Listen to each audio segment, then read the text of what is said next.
Daddy told me not to smoke drugs, but I wouldn't listen. Never thought I'd get caught and wind up in prison. Chalk it up to youth, but young age I ain't dissing. I guess I just had to get it out of my system, out of my system. All right, welcome to Uncarcerated.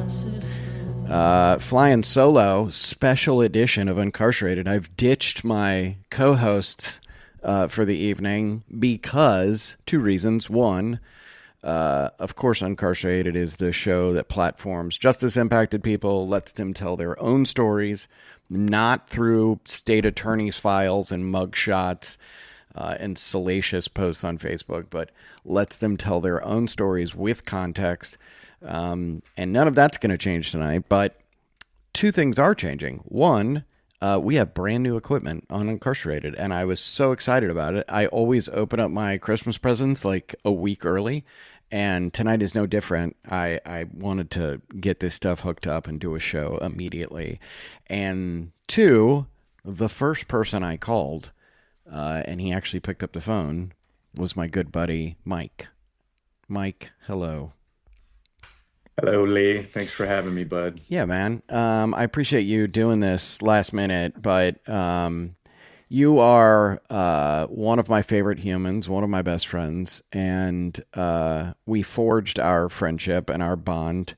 I think in your words, we became super roommates because we obviously did a lot of time together. And, outside of that, you were one of the few people that I could talk to for hours. Most people, I'm done talking to them after about 10 minutes, the show being an exception, obviously. But I'm like, hey, you're doing good. I'm doing good. That's fine, right? But you, I could talk to about a myriad of subjects for a really, really long time.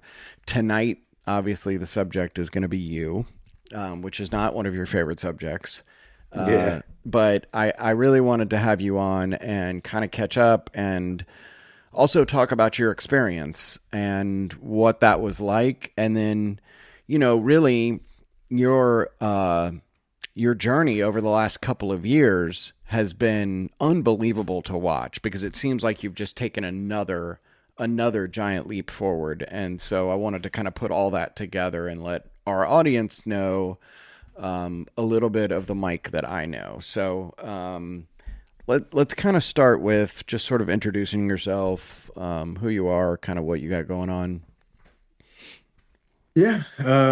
Well, I don't know the answer to that first question. Still trying to figure that out. Yeah. What I have going on, what don't I have going on, man? I'm just trying to make it in this crazy world right now.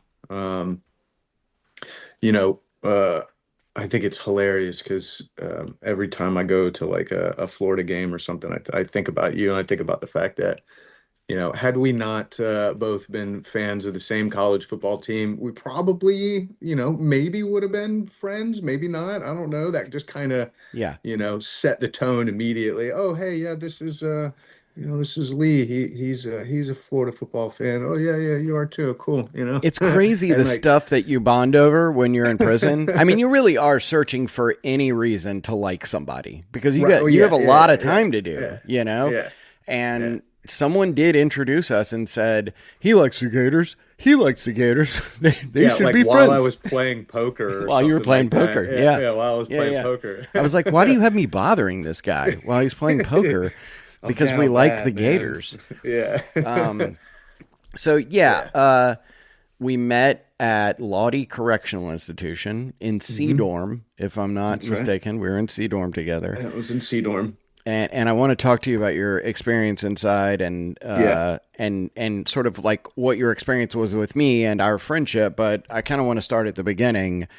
Yeah. You grew up in Tampa, and I know St. Pete. That's St. a Pete, very different. Very big distinction. People right there. from Tampa don't like to say they're from St. Pete and vice versa. Absolutely not. Well, and I mean, the most frustrating thing is like you try to tell other people like, yeah, I'm from St. Pete, I'm from the Berg, and they're like, what? And we just eventually were like, Tampa. We're just right outside of Tampa. Oh, okay, yeah. So I know a little bit about your childhood, and you had quite a bit of trauma and brokenness, obviously, but What led up to your interaction with the justice system? I mean, the interaction with the justice system started really young. My mom was a drug addict and an alcoholic, and I did some stints in foster care when she would go away and do time on her own, and it's kind of where I got my first real dose with it. I don't know, drinking and drugging from an early age, and I mean, I aligned myself with a group of friends that were like-minded. All anybody really wanted to do was party and hang out, and I think I don't know, at some point it just, it stops. It's just, that's all you ever do. You know what I mean? And I was constantly gone. My mom had, gotten out of prison, and I went back to live with her for some time, but I was just a changed person at that point. Running the streets and just, being a hooligan, and that eventually led to juvenile detention.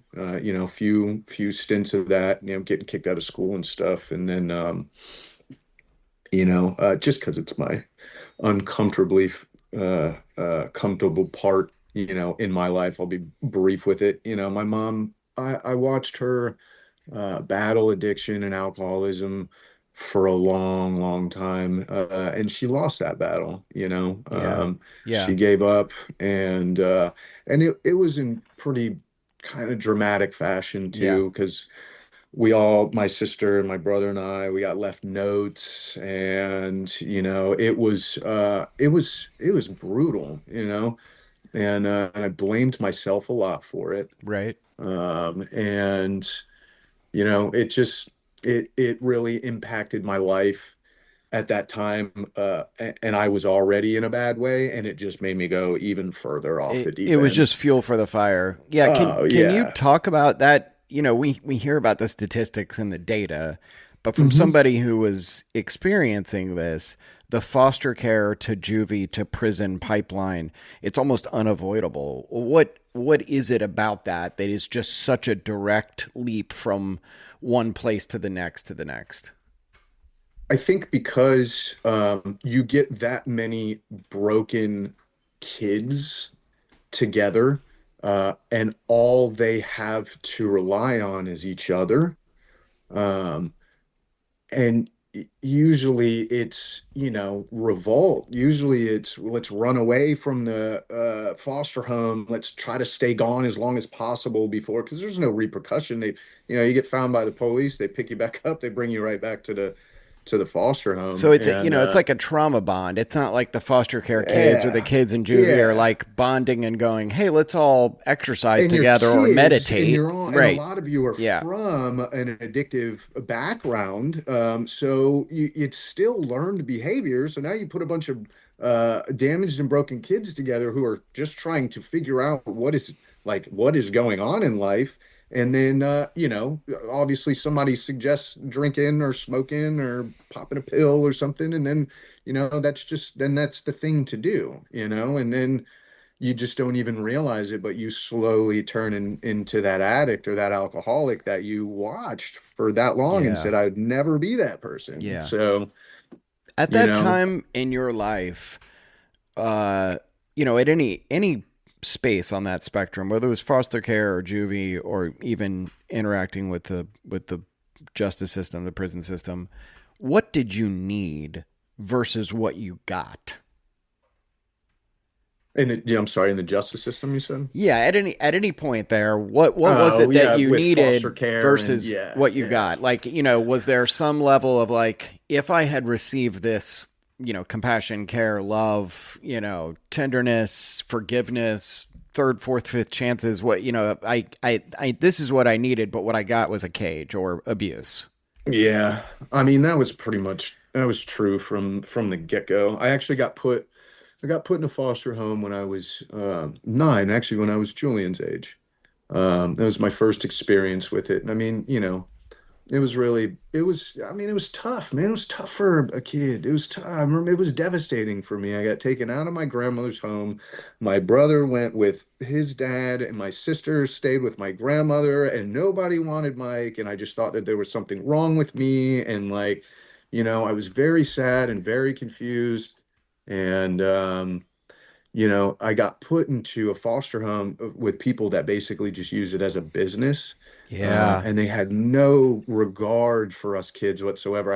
I remember I had a bear I got sent there with. It was a bear that my mom had given me. And within like the first few days, I found it like headless, like torn apart, like just, and I come to find out it was like the actual foster parents that were like telling the kids, like, do this, like, you got to like, like torturing Haze me, him. man. Yeah. Yeah. Break him So, in. I I told my counselor at the time for DCF that the guy touched me or something like that, and obviously that wasn't true. They come to find out I came clean like later on, and then they just put me in a boys' home, which was, I mean, not really. I guess it was worse, comparably, because I don't know. I honestly, I don't really know. Either way, it was It's not, just crazy to me that like the foster care parents, the foster care system, boys' homes, group homes, sheriff's youth ranch, like all these places just yeah, omit all these horror stories. And eh, it should be the exact opposite. You would think it would be the most compassionate people possible. That like I'm going to take nah, in this kid who's had all these troubles, but it's nah. not. It's the opposite. Yeah, for the first people who I ended up at, they were, I guess knowing what I know now, they were just in it for the money. And the people at the boys' home, the people that supervised us, is basically incarceration. You know what I mean? Yeah, It's just yeah. people are there just kind of getting a check. You know what I mean? And when their shift's over, the next people are going to come in and get a check. And you know, um, So you I mean, you really, no, go you ahead. know, the justice system wasn't really any different. It wasn't from foster care to juvenile to county jail, on to DOC. I mean, it's all it's all pretty same. Right. You just said it. It's a pipeline. It's not.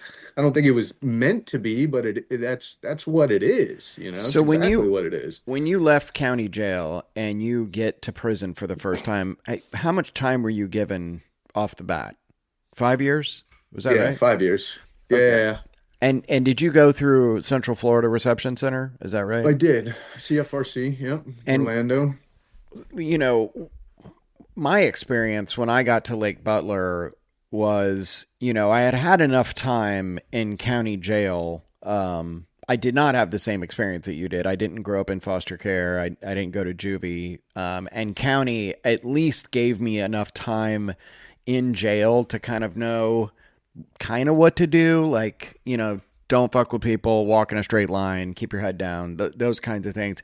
But still, when I'm coming up to Lake Butler for the first time, I remember that image in my head like it was yesterday. The razor Mhm. wire, the guard towers, the guards screaming at you, having to get naked. It was daunting. It still is traumatic for me to go back and think about that.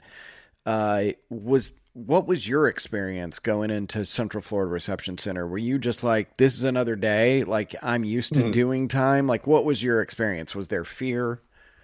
I mean, there's always anybody who says that there's no fears, I think just bullshitting. There's always a little bit of fear. What's gonna, because I had done plenty of juvenile and jail stints, but prisons, that's the big boys game. And of course, you got this grandiose idea of what it is based off of the movies, and it's nothing like that, Right. you know.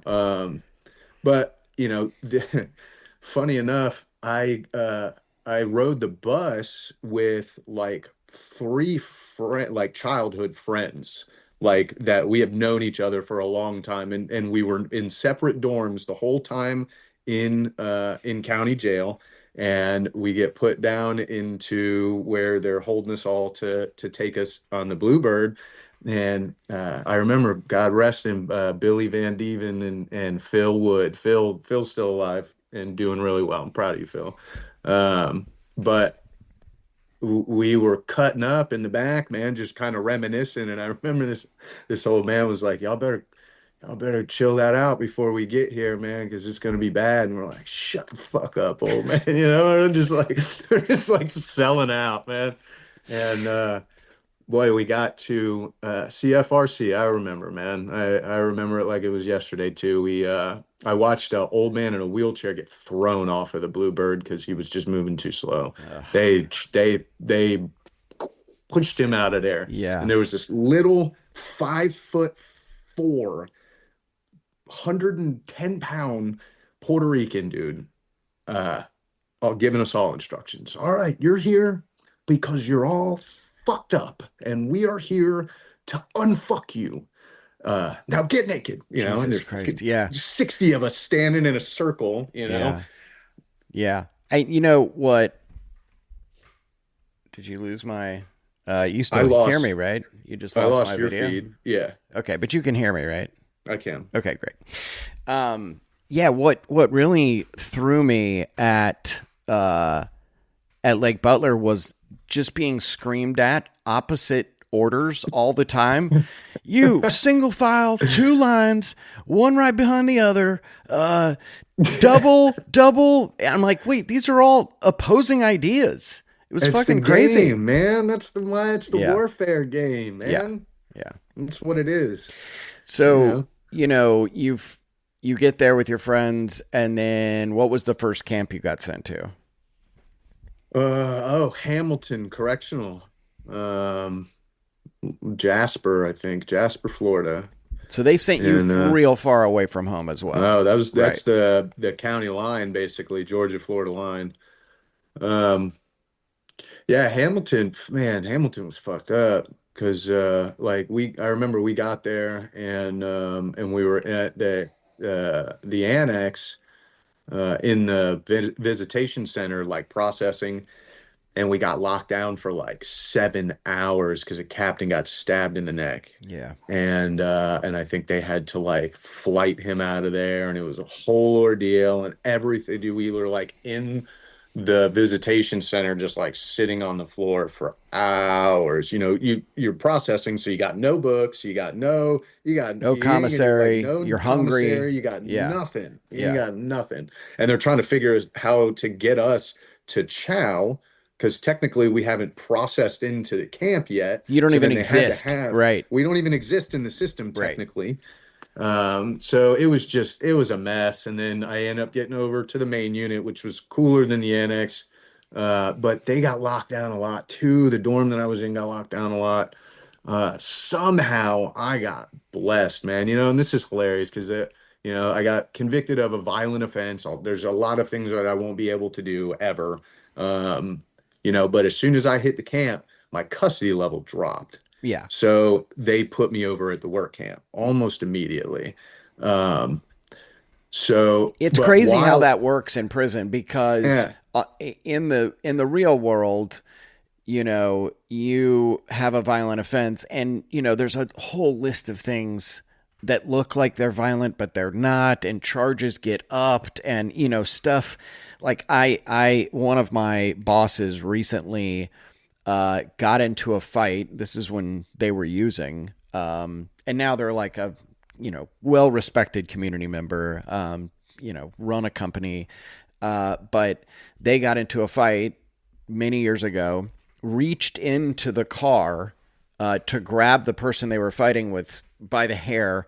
And so she has like burglary of an occupied dwelling. Burglary of an occupied conveyance. So, like there's all these things where you just, on paper, you're never going to be able to work this whole set of jobs and you're always looked at funny.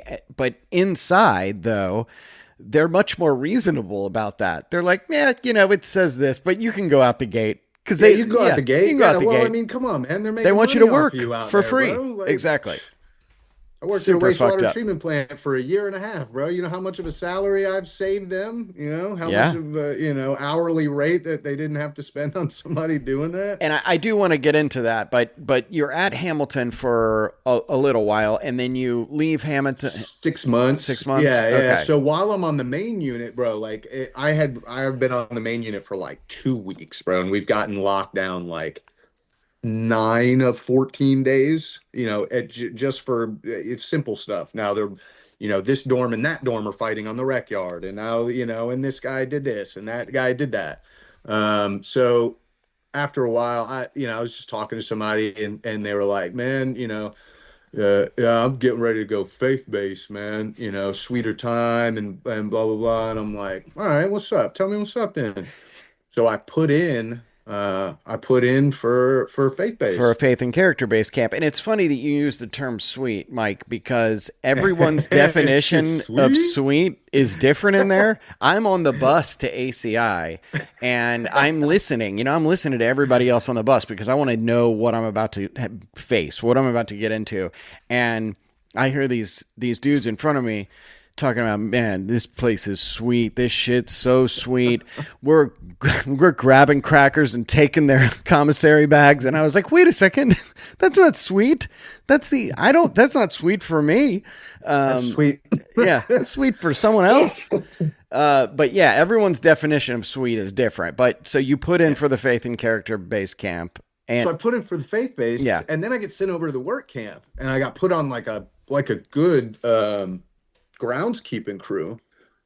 And I was like, man, I don't want to leave this. It was a little two-man, no, it was two butterfly dorms. So it was like 200 inmates, less than 200 inmates on the yard, small rec yard.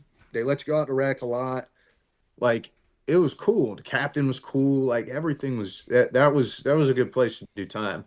And then sure enough, they came and rolled me up one night, and I'm like, no, no, no, no, I don't want to go. I'm refusing. I'm refusing. And did you tried I'm to like, I don't want refuse? it. Well, I tried to refuse to go. I was like, I'm straight. I'll do all of my time here, and I'll be straight. Yeah. Once Yeah, you they're once you like, get nah. into you know some people, you do not want to just dance with the devil that brought you, No, right? you're good. Yeah, I'm good. I don't exactly. want to go anymore. They're like, bro, roll that shit up. We're going. So So, I was at ACI and they came 7 months in and said, Scott, pack your shit. And so I packed my stuff up and I don't know if I've ever told you this story before, but I'm waiting in the little dog cage outside of ACI for the bus to mhm. show up, right? And there's like 12 of us, and the Bluebird bus pulls up, and they start screaming at you so they can shackle you around your waist and shackle your ankles, right? And Yeah. so I step to the back of the bus, and he's this big fat guard is about to shackle my ankles, and he goes, "Stand up straight, motherfucker!" And so I stand up, and he goes, "Straighter, dumbass!" And so I stand up straighter, Yeah. and I hit my head so fucking hard. I look down and there's just blood pouring down onto my commissary, like my potato sacks with all my belongings in the universe. And but I don't say anything because I know if they call me off of here, I'm not only going to have to stay at ACI, I'm going to have to stay at the medical unit, which is Yeah. a shit show, right? So Yeah. Yeah. I just very quietly, just there's blood pouring down. I just very quietly, he doesn't see it. I get onto the back seat of the bus, and this guy across from me goes, "Hey man, you're bleeding." And I go, "Shut the fuck up, dude." And he goes, "Man, you're No, you bleeding didn't. everywhere." Yeah. He goes, "Shut up." And the guard from the outside goes, "Everybody all right in there?" And I go, "It's fine. I just scratched myself. I'm fine." And the only thing I have to like mop up the blood was a pair of my boxer shorts, like those Yeah. white boxer state issue Yeah. Yeah. boxer Yeah. shorts. Yeah. So I held it on my head all the way to Lottie. And when I get to Lottie, I don't know what to do with these boxer shorts. So I just crammed them in the seat, left them on the bus. So it looks like So, somebody got yeah. their booty took on the bus. So the next guy got on the Oh bus my and was like, God. "Oh my God, ACI really is that bad." So you get to Lottie, and were you glad once you got there, once you got used to it? I mean, going to a new camp sucks Yeah. always, especially when you're already, kind of established and stuff. But I was, I don't know. I had heard good things about Lottie. Um, Believe it or not, I actually did want to like be better. Yeah. I was You just had no roadmap for it. Right. she should be in there. Okay. Okay. Um, so I get there, I get put in. I mean, I got put in C dorm, I think immediately. And I mean, it was a good place to do time. Yeah. I was excited about the possibility of doing some of the programs. I didn't think that we would do what we did. Right. I didn't think that at all. I figured they would be, um, a lot more, I don't know, people over the shoulder and all that stuff. We had a lot of freedom there, man. It was really cool to experience what we experienced there, man, because I didn't think that prison would be like that. And I don't think the prison designed itself like that. We just happened to be there at a time when there was a few of us that said, "Hey, let us facilitate some of these classes." And they said, "Yeah." I don't think they wanted to do it. And so, Yeah. stuff like 7 Habits of Highly Effective People and that philosophy and leadership class, that was all stuff that we designed. And so, letting us do that, uh, you know, Go lay down. I got more out of listening to another inmate talk than I ever would of somebody coming from the outside to teach a class. Yeah. Was that your experience? Yeah. Did you connect with some of the stuff that was getting shared in those classes? Yeah. Yeah. Absolutely. Well, and here's the deal. I went to prison, a 19-year-old, you know, lost person. Um, and I didn't know it then, but I know it now. I was at a real crucial moment in my life to where I was going to make a decision on whether I was going to probably become a career criminal or start figuring my shit out. Um, and I decided to start figuring my shit out. Now, did I?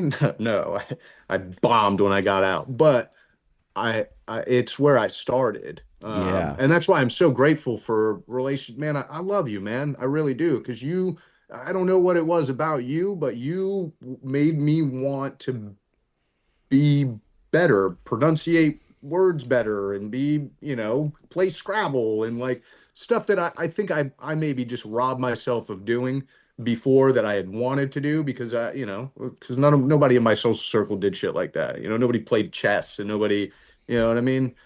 But I don't know. It was cool. It was, the connections that were made there were really cool, man. And the stuff that we did was really cool. Yeah, I tell people all the time that, like, because I hear this a lot in the recovery community or going to talk in like justice impacted circles.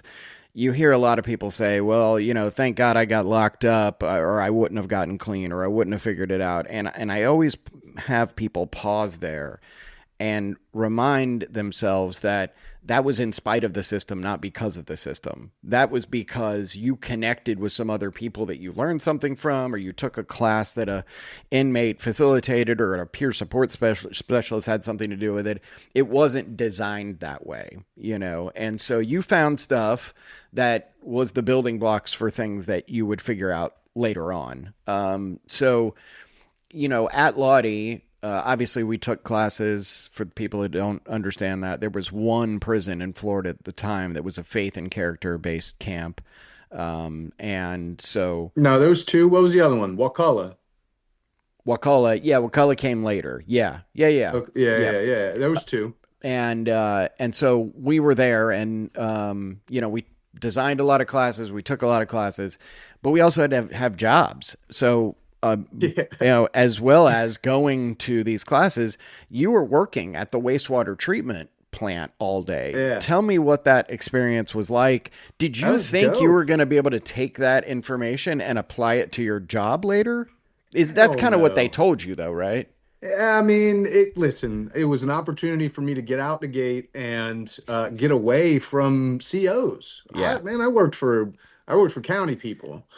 And that was, man, that was a wild experience, to say the least. Um, it's, it's comical because no matter where I go, uh, drugs will find me. Yeah. Yeah. Anywhere I go, man. And it's, I know enough to recognize that now. I was actually at a little shindig recently, and somebody had offered me, so, and it was just, I don't know, it's in the craziest of situations where I never would imagine, you know what I mean? I'm constantly offered an opportunity, Yeah, and that was. you have that I'm going to do drugs with this guy face. Well, Yeah, just yeah. like, yeah, like, do you, or at least like, I should ask this guy if he wants some. Yeah. You know what I mean? Yeah. No, I have no idea where I was going with that. So you work at the wastewater treatment facility Oh, yeah, plant yeah, yeah, and yeah. So the county guy is a drug addict. I mean, full-blown drug addict. Like picking me up from the gate and getting in a county pickup truck and getting, but not even a mile down the road, and stuffing a football and a blue in a straw and folding it in half and chewing it up. And dude, I can't tell you how many times I had to, like, he would be nodding out at the wheel, driving down, like, I swear on everything, you're it's the inmate. insane. And You're I'm the the inmate. inmate Right. holding the steering wheel. This Like, is the guy someone will getting paid crash. from state government and you're riding next to him and Hey, you're in county or state blues. but he It's got us crazy. good Yeah. food and cigarettes. And I mean, there was, I abused that situation too. Yeah, I'm not saying he should have been an inmate, but I'm saying that No, the it's system just isn't about like justice or, it's crazy. just a luck of the draw, right? Yeah, Yeah. absolutely. I wish this system, I just talking this to somebody the other day, and I think there are things that you can do to help yourself while you're in there, but it is so minimal, man. It is just so minimal. And you're already going in compromised. Like obviously you're not at a peak in your life, Yeah. getting sentenced to prison. Obviously, there's some underlying issues You're going there. in wounded, not well fed, not, county No, jail, not you your can't right state of exercise, mind. right? You're not Yeah. your right state of mind. And then you go and yeah, so you're not in a place where you're like seeking out healing. You're just trying to survive. Yeah, well, I mean, and there's the mentality of it. It's, the correctional officer's job is to count you every single day. That is their only job, is to make sure that you stayed 24 more hours at that facility where Yep. you were supposed to be, to make sure that you do hour for hour, minute for minute, second for second, your allotted punishment. Yeah. But, you know, 70, 80%, maybe that's a crazy number, but I would say probably 60, 70%. Like they want to make your time worse. Oh, They yeah. want you, it's not just about removing that section of your life, it's also about we're gonna show you, you better not Right. fuck up again, you Right. motherfucker. Right. And the issue is the same, I think, issue with like, politicians stuff. It's just there's no turnover rate. It's just, these guys stay in there, these men and women stay in their positions for too long, and they just, There's no that's what they learned, repercussions and for bad there's behavior. no Right. repercussions. Yeah. There's nobody saying, hey, you should be better. There's nobody, you know, I don't know. And it just stays the same. Yeah. So I want to get to your journey home, but there's one thing I want to talk to you about inside Lottie, and that is Riser. Which, I oh want my to talk to God. you about the time that you almost got us killed. And so I was telling my lovely wife about this the other day, but we did time, and so we would leave our dorm and we would go to this education building to do our classes, and we basically had the run of the education building. Like we were in charge there. I mean, I never even saw a guard, but there was one guy who used to be a captain at Florida State Prison, and now he's just like a regular CO. So you got to think, like, what did he do? What kind of horrible shit did he do to get to be a captain in the 80s, right? Because you only get to be a captain from doing some horrible shit. And what even worse shit did he do to just go back to being a CO? And this guy looked like, if you're listening to this, just picture a Florida corrections officer in your mind. That's exactly what he looks like. Just like this big bull neck. He just didn't even have a neck. His neck just went right into his head. And he was like a fucking cartoon character. He looked like Foghorn Leghorn's body, but like with a big marine head on it, right? And so this guy would scream at us and yell at us, but he would also like play around with you. So you never could tell, is he mad or is he just messing with us? And one day, Mike and myself and this other guy, Dan Daly, are fucking around in the hallway, and Reiser says, "Shut the fuck up." And Mike goes, "Fuck you. Fuck you, Reiser." And I was like, oh, I guess they're playing. I don't know. And he goes, "What, motherfucker?" And he took us and threw us into this dark room. And it was there that I realized I was going to die at that point. Tell me explain to me what, in your mind, how that situation went down. Well, it's just like you said. I mean, Roger used to play with everybody, but he's an old, ornery correctional officer. Yeah. And, we just fuck around with him back. And yeah, it was like a hallway or something, I remember. And yeah, it was like and a I just little remember tiny thinking hallway. afterwards, you were like, dude, he could have killed us in there. He turned all the lights off. It was just us in the dark, and you would not stop yelling at him. Yeah, I mean, I don't know. Everybody's got their breaking point. It's that like must you had have a death wish. That must have been my breaking point that day. Hey, but we got out of it. We did get out of it, yeah. Correctional officers on both Lottie and Hamilton both really didn't like me, really, because I had a shaving pass. I was yeah. White boy with a shaving pass was not very common. Right. But I had it. It followed me everywhere that I went, and I used to get messed with a lot by correctional officers for that. Oh, so look at you. For those of you who don't know, it used to be in Florida State Prison, you had to be clean shaven, and they would use not being clean shaven as a way to pull you out of line and beat your ass and send you back to the dorm and not let you eat chow. Yeah. But Mike had a shaving pass, and you would use it. You would wait for one of those motherfuckers to say something to you, and then you would just like grin and show them the shaving pass. Yeah. Dude, it was so old by the time, because they make you stay with your original one. So if you lose it, you don't get it again. 4-year-old ancient like tome on the back of my ID. Yeah, it's good. It was good. Yeah, so we did get out of almost dying, and then strangely enough, a couple of months later, you guys had him come handcuff me as an April Fool's joke and take me to the box. So good one. I don't remember that. Best April Fool. Oh no, that was when you had your appendicitis. Yeah, you got air flighted to the hospital because your appendix burst. While you were gone, they April Fooled me. I did not you weren't a part of that. Air flighted. My God, you did. Dude, the helicopter came. You had an entire prison convinced that I had died. I did. I told everyone you died. And I never told anybody that I was kidding. And so when you came back like a month later, it was like, what? He's alive? No, sir. It was like 2 months later. Trust me, I remember every bit of that because I went to Lake Butler. That was the worst, man. Yeah, you did almost die. Recovering from that was crazy. That was crazy. Yeah, explain the medical, because not a lot of people have this exposure. Only thing worse than the justice system is our healthcare system, and then you combine those two things together. I mean, that had to be like super traumatic to have your appendix burst, go to the hospital, have to have surgery, you're handcuffed to a bed. I mean, explain that, and then also follow-up question to that.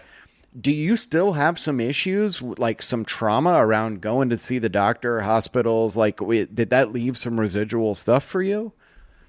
Well, I'll start with that one. No, Okay. that's a simple one for me.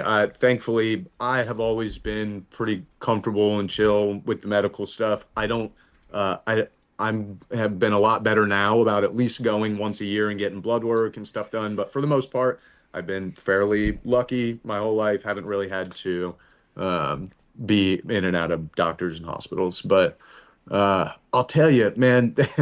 They almost let me die up there in medical, man. I put Yeah. in a sick call. Remember, we were doing a class and I was supposed to speak that night. Yeah, you were going to Um, co-facilitate a class with me.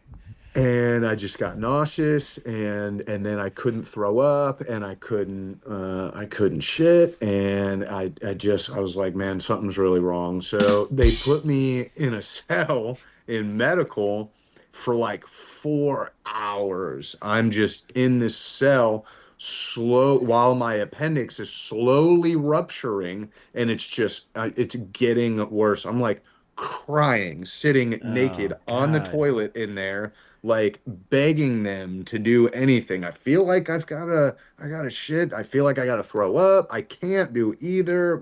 It hurts. So finally, after like 4 hours, it was like right at shift change.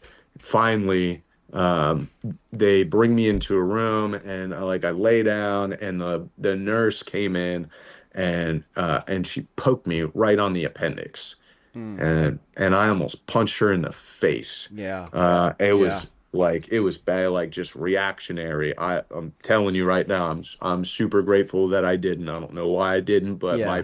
I remember wanting to punch her in the face Yeah. because I don't, I don't hit women, so I Yeah. don't, I vividly remember that memory. Uh, but she was like, "Oh yeah, y'all got to get him to a hospital. His appendix is rupturing." So then it takes another hour to chain and shackle me, and load me onto a van where they then drive me. I think we were so close. I think we went to Shands of Gainesville actually, and then yeah, got a laparoscopic appendectomy, which is a very simple procedure. Two small incisions, and then they carve your belly button open, and they open it up, and they take your appendix out, and they glue everything back together. And are you So handcuffed this entire time to the yeah, bed? yeah, Oh yeah. my And God. when you wake up, you're handcuffed, and they don't give you narcotics when you're in the hospital and Right. stuff. Not that I would have probably refused in many ways, but Yeah. also probably not because I'm a Yeah. drug addict. So it was very, I mean, it was just uncomfortable. It sucked. I just had Was it surgery. dehumanizing? I mean, did they treat you like an inmate in there? Yeah. Yeah. Oh, yeah, yeah. Yeah. And it was cool because the nurses were very different. But just like those 70% of those Yeah. correctional officers, as soon as the nurse would come in and start asking me if I needed something, blah, blah, blah, blah, blah, they'd be right there, kind of like in the conversation, like, Fucking pisses me which would off. make the nurse just kind of like clam up and like then she would leave or whatever. So, Yeah. Yeah. and then I got sent to Lake Butler for recovery and got stuck at Butler for like 2 months.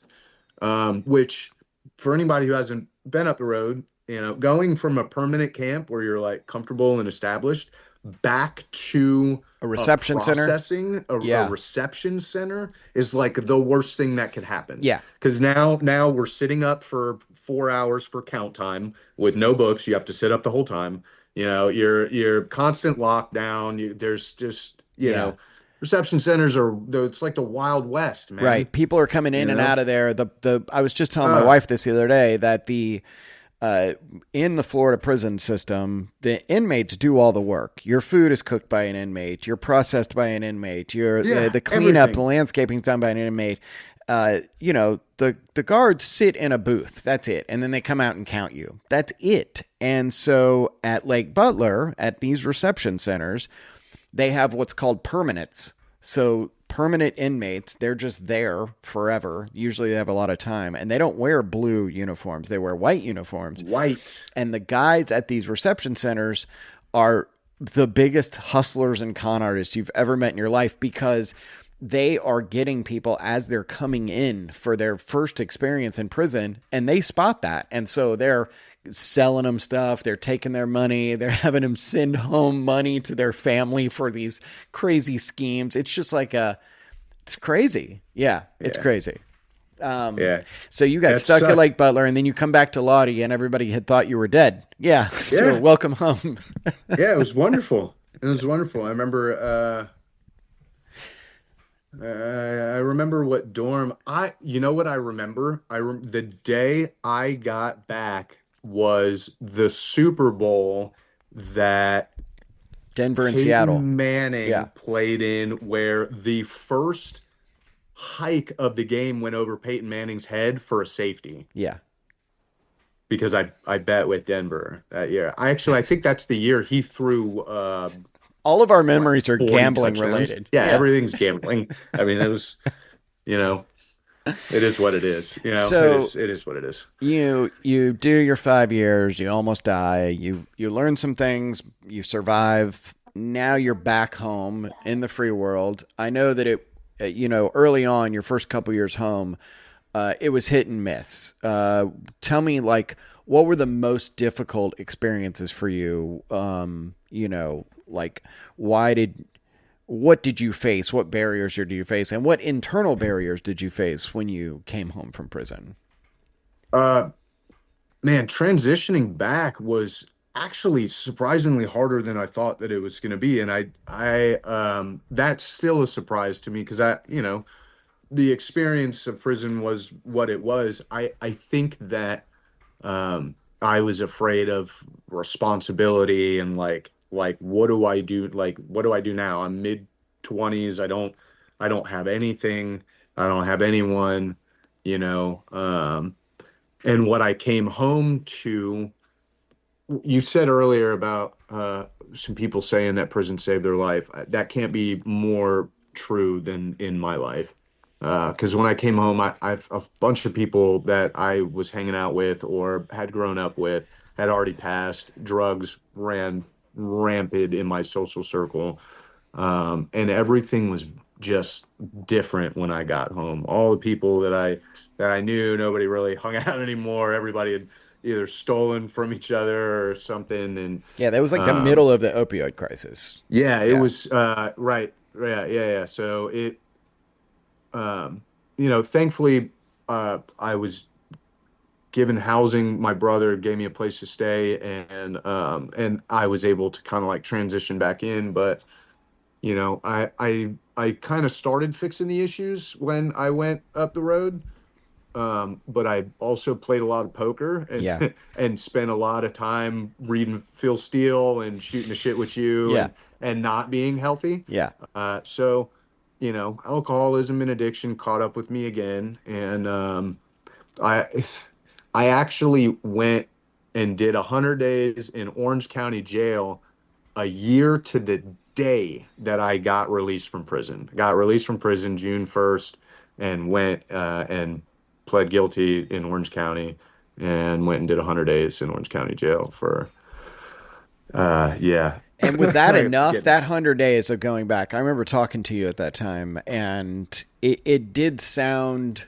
You sounded a little more defeated at that time. It was a little yeah. like I had never. I know you to not have a lot of fear, and you seem like a fearless person. And sometimes I think you're putting on, and like there probably is some fear in there, but like you don't ever let anybody see you sweat. And that time, it stuck out to me that you really had a lot of fear that like this was going to undo your life, that you wouldn't be able to pick it back up again. What was your mental state when you had to go back for the 100 days? Oh man, I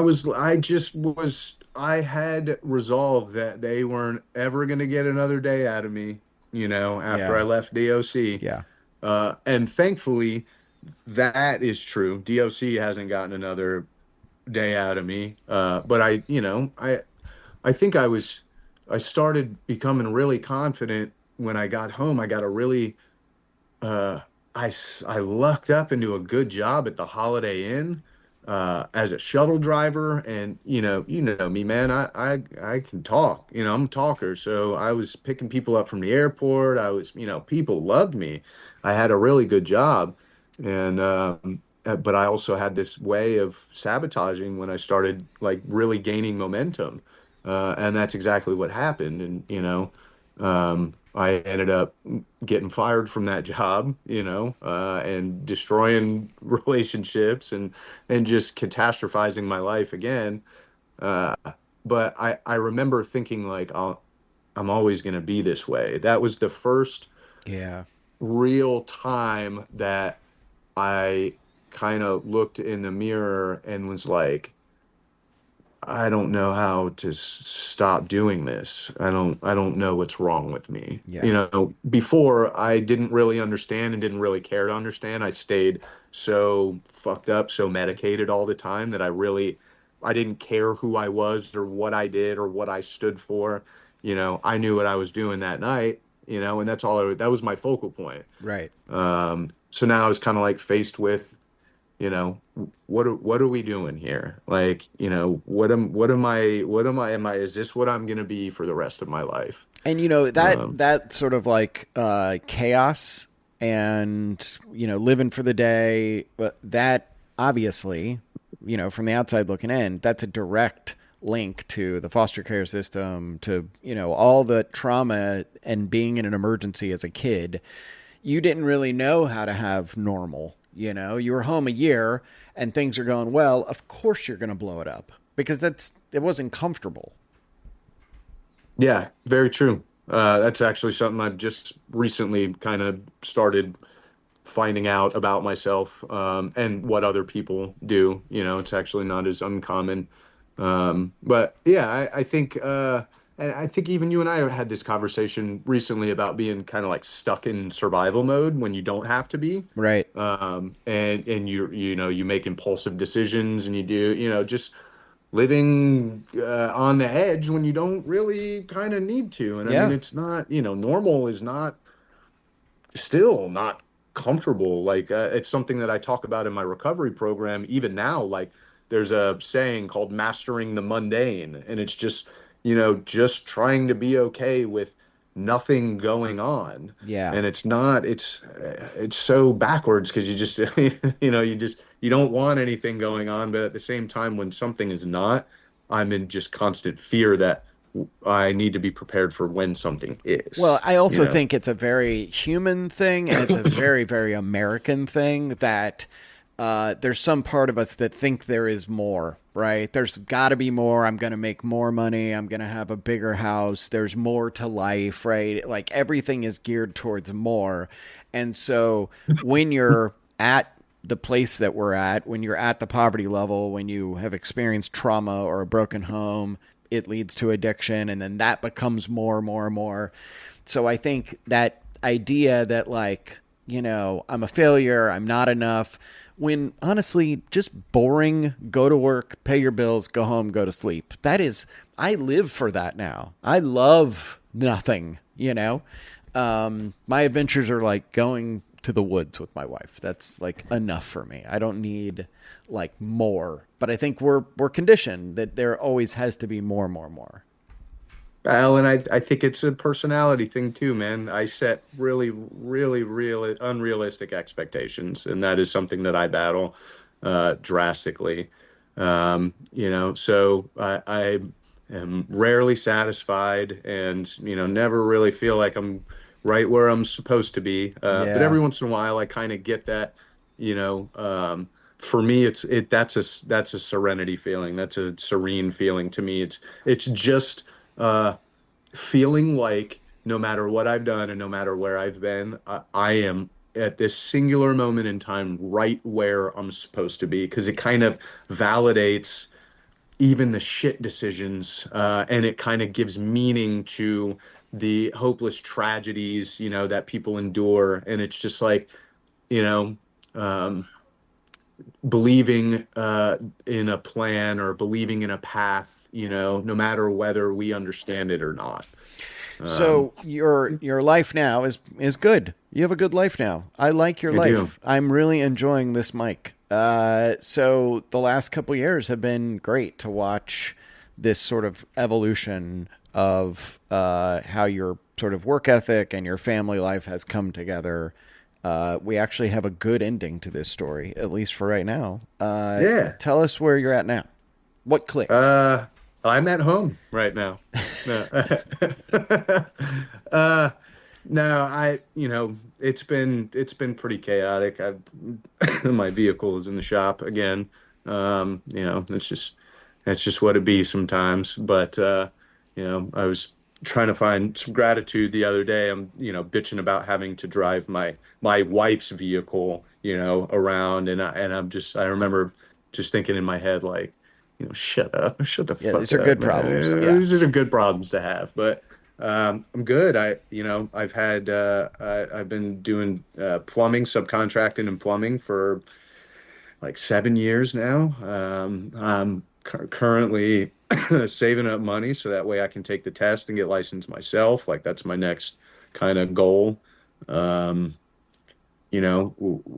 everything is good. Everything is really good. I have to remind myself with Danielle all the time that um, things are so drastically different for our kids than they were for us. Yeah. Yeah. And you know, I constantly get locked into this, well, I should be here, or I should have this, or they should have that. And I battle my own demons with that. But if I'm able to kind of just step outside of my ego enough to go, you know, with the hand you've been dealt, like you're doing really good in Yeah. life. Yeah. Um, And you're there for you the know, kids. They're not in foster care. Like you broke dude, the cycle. So, yeah, I mean, yeah, I'm that's I'm pretty fucking breaking it. wild. That's Yeah. what that's honestly that's kind of what keeps me going sometimes, man, because it's not enough that I do for me or that I do for Danielle, or it's not, sometimes it's just not enough, and I remember like what it is that I'm doing, what it is that I'm fighting for, man, and it's, so they can have a better life, man. That's awesome, Mike. Dude, thank you for spending some time with me after I you've love you. worked. I love you too. Yeah, and I just found out a couple days ago you'll be in LA with me in July. So I'm dating the Hey, show right now. So if you're listening to this in August, it's already happened. But I get to go debut a film about my experience with the prison system in Los Angeles. Big red carpet. It's going to be super fancy, way fancier than we deserve, but it's still pretty way fucking fancier awesome. than we deserve. But Yeah. I'm so glad. I couldn't think of anybody outside of my wife I'd want than to look out in the audience and see you there. From being in a cage to being in Los Angeles for this experience, Crazy. it's pretty wild. Crazy. Yeah. There's no other reason that I would fly out to LA other than to see you premiere because I have no urge to go out there other than that. I'm honored. I'm honored to be on the show. I'm honored to be a part of one of your greatest achievements in life. I love you, man. I'm so grateful for you. Well, I love you too, man, and I'm glad that that your life has led you here to this show. Appreciate you. Amen. All right, Yes, I'll sir. talk to you soon. See you, buddy. They told me not to smoke drugs, but I wouldn't listen. Never thought I'd get caught and wind up in prison. Chalk it up to youth, but young age I ain't dissing. I guess I just had to get it out of my system, out of my system, out of my system. All right, that was Mike joining us on Uncarcerated. Make sure that you download the show, like, share, subscribe. You can find us on Apple, Spotify, and our website, uncarcerated.org. We'll get back to normal shows with my co-hosts, Kevin Scott and Julius Irving, coming up in just a few days. We got a really cool guest coming up just a few days from now, but I just wanted to hop on and do this show with Mike tonight. So super excited that we got a chance to spend some time together, and then his life has got a little bit of a happy ending because it doesn't always work out like that.